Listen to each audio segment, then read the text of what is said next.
علیکم ورحمۃ اللہ وبرکاتہ۔ آج کی تفسیر اور آج کی جو صورت ہے وہ سورہ کوثر ہے۔ یہ چھوٹی چھوٹی صورتیں ہیں ناظرین، ہم سب کو چاہیے کہ اس کے معنی و مطلب اور مفہوم ہم سب کو آنا چاہیے، ضروری ہے۔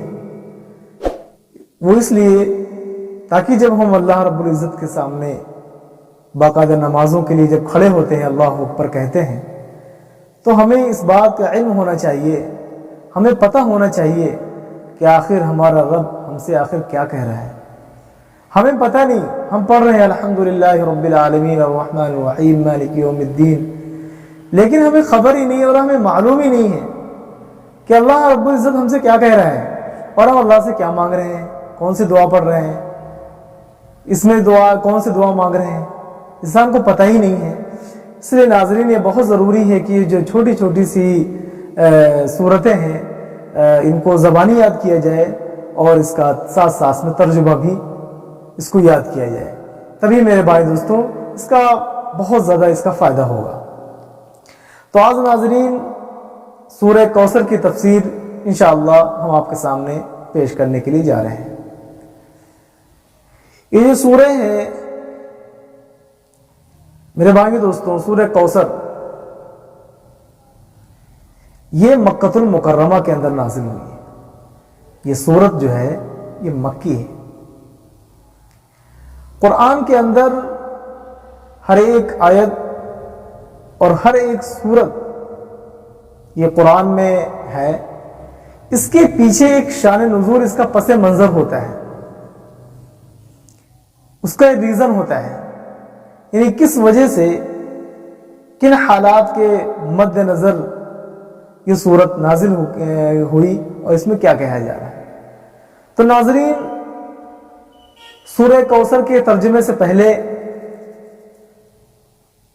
اس قرآنی ایک چھوٹی سی مختصر ایک چھوٹی سی سورت اس کا پہلے پس منظر جان لیتے ہیں۔ ناظرین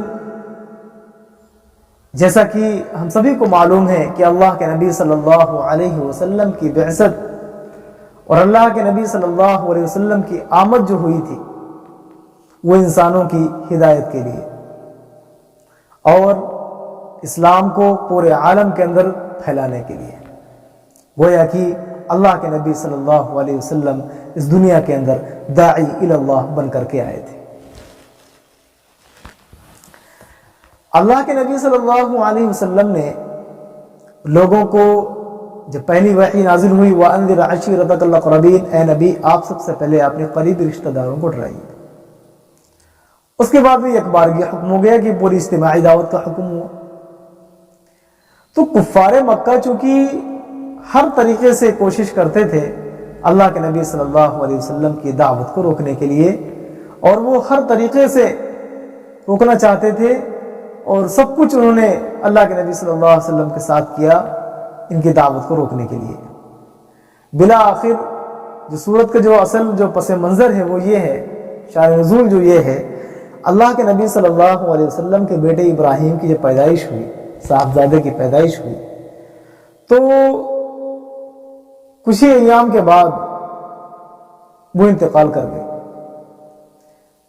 اور جب اللہ کے نبی صلی اللہ علیہ وسلم کے صاحبزادے انتقال کر گئے اور جب یہ خبر پہنچی کفار قریش اور سردار قریش کے پاس، تو وہ خوشی سے جھومنے لگے اور آپس میں خوشی کا اظہار کرنے لگے، اور وہ یہ کہنے لگے یہ محمد صلی اللہ علیہ وسلم جو اپنے دین کی دعوت دیتے ہیں، ٹھیک ہے، یہ ان کی دعوت کا بھی نام و نشان ختم ہو جائے گا اور ان کی نسل کے بھی نام و نشان ختم ہو جائے گا۔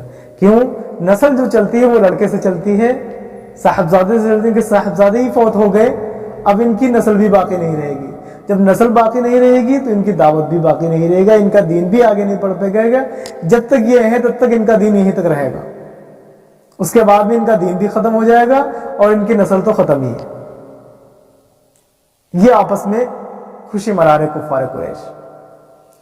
میرے بھائیو دوستو، اللہ کے نبی صلی اللہ علیہ وسلم یہ خبر جب ان تک پہنچی آپ تک، اللہ کے نبی بڑے مایوس ہوئے، بڑے اداس ہوئے، کئی دنوں تک اللہ کے نبی صلی اللہ علیہ وسلم باقاعدہ گھر سے باہر نہیں نکلے۔ اسی اداسی کو اور اسی بے چینی کو اللہ تبارک و تعالیٰ کو چونکہ دور کرنا تھا، فوراً جبریل امین کے ذریعے یہ آیت شریفہ لے کر کے نازل ہو گئے۔ اب آپ ساتھ میں ترجمہ بھی سنیے اور آپ کا مطلب بھی بتاتے رہیں۔ تو اللہ کے نبی صلی اللہ علیہ وسلم کا جبریل امین جو یہ صورت لے کر کے آئے تو سب سے پہلے فرمایا اللہ نے انا اعطیناک الکوثر، اے نبی آپ اتنی چھوٹی چھوٹی باتوں سے مایوس ہوتے ہیں اور اداس ہوتے ہیں، کیا آپ کے لیے یہ بات قابل فخر نہیں ہے؟ کہ یہ بات آپ کے لیے قابل فخر نہیں ہے کہ ہم نے آپ کو حوض کوثر عطا فرمایا؟ حوض کوثر، ہم نبی کا ایک حوض کوثر ہو، اللہ کے نبی صلی اللہ علیہ وسلم حوض کوثر پر کھڑے کے اپنے امتیوں کو پانی پلائیں گے، تو اللہ تعالیٰ نے فرمایا کہ اے نبی کیا آپ کے لیے قابل فخر بات نہیں ہے کہ ہم نے انا اعطیناک الکوثر، کہ بے شک یقیناً ہم نے آپ کو حوض کوثر عطا فرمایا۔ دوسری آیت فصلی لربک وانحر، پس آپ اپنے رب کے لیے نماز پڑھتے رہیے اور قربانی کرتے رہیے، مجاہدہ کرتے رہیے، قربانی کرتے رہیے، دعائیں کرتے رہیے، نماز پڑھتے رہیے، اپنی دعوت جاری رکھیے۔ لوگوں کا تو حال یہی ہوتا ہی ہے، لوگوں کا تو کام ہی ہے روڑا بننا، تو آپ اپنے کام میں لگے رہیے، ان باتوں کی طرف توجہ بالکل نہ دیجیے۔ رہا یہ مسئلہ جو یہ آپ سے کہتے ہیں کہ آپ کی نسل ختم ہو جائے گی اور آپ کی دعوت ختم ہو جائے گی، تو آگے فرمایا کہ ان شانئک هو الابتر۔ ابتر عربی میں کہتے ہیں مقطوع النسل کو، اللہ کے نبی کو وہ مقطوع النسل کہتے ہیں کہ تو ان کی نسل ہی ختم ہو گئی، نسل قطع ہو گئی۔ اللہ نے فرمایا ان شانئک هو الابتر، یقیناً بے شک آپ کا دشمن ہی ابتر ہے۔ اے نبی صلی اللہ علیہ وسلم آپ کا دشمن ہی ابتر ہے، اور اللہ نے یہ کر کے دکھایا۔ جو دشمنان اسلام تھے، جو کفار قریش، سردار قریش، بڑے بڑے جوہرائے عرب، وہ سارے کے سارے کیا ہو گئے؟ ختم ہو گئے۔ آج کوئی نہ ان کا کوئی نام لیوا ہے، نہ ان کا کوئی نسل کا باقی ہے، اور ہمارے نبی صلی اللہ علیہ وسلم قیامت تک ان کا سلسلہ چلتا رہے گا اور دین چلتا رہے گا۔ سب کے یہاں نسلیں چلتی ہیں بیٹوں سے، اللہ تعالیٰ نے اپنے حبیب صلی اللہ علیہ وسلم کی جو نسل بڑھائی حضرت فاطمہ رضی اللہ عنہا سے، اللہ کی شان ہے، اللہ قدرت والا ہے۔ ان اللہ علی کل شیء قدیر، اللہ تعالیٰ ہر ایک چیز پر قادر ہے۔ جیسے کہ اللہ تعالیٰ نے حضرت عیسیٰ علیہ السلام کو بغیر باپ کے پیدا فرمایا، ان اللہ علی کل شیء قدیر، اللہ تعالیٰ تو ہر ایک چیز پر قادر ہے۔ تو ناظرین امید کرتے ہیں کہ آپ کو اس کا ترجمہ اور مطلب بھی سمجھ میں آ گیا۔ دوبارہ ہم آپ کو اس کا مطلب ایک بار ترجمہ پھر کر دیتے ہیں۔ انا اعطیناک الکوثر، یقیناً بے شک اے نبی ہم نے آپ کو حوض کوثر عطا فرمایا۔ فصلی لربک وانحر، پس آپ اپنے رب کے لیے نماز پڑھتے رہیے اور قربانی کرتے رہیے۔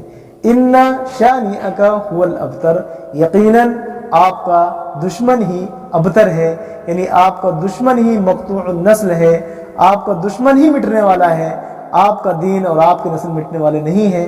اللہ نے اس کا وعدہ کیا تھا، اللہ نے جاری رکھا ہے، اور قیامت تک اللہ تبارک و تعالیٰ جاری رکھیں گے۔ تو ناظرین یہ تھی سورہ کوثر کی ایک چھوٹی سی سورت، جس کا ہم نے آپ کو کچھ پس منظر، کچھ واقعہ اور ترجمہ آپ کی خدمت میں پیش کیا ہے۔ ناظرین آپ اس کو سنیے اور پڑھتے رہیے، یاد کرنے کی کوشش کیجیے۔ اللہ تبارک و تعالی ہم سب اللہ تعالیٰ سے دعا کرتے ہیں کہ اللہ تعالیٰ ہم سب کو قرآن کی معانی اور تفہیم اور معانی سمجھنے کی توفیق نصیب فرمائے۔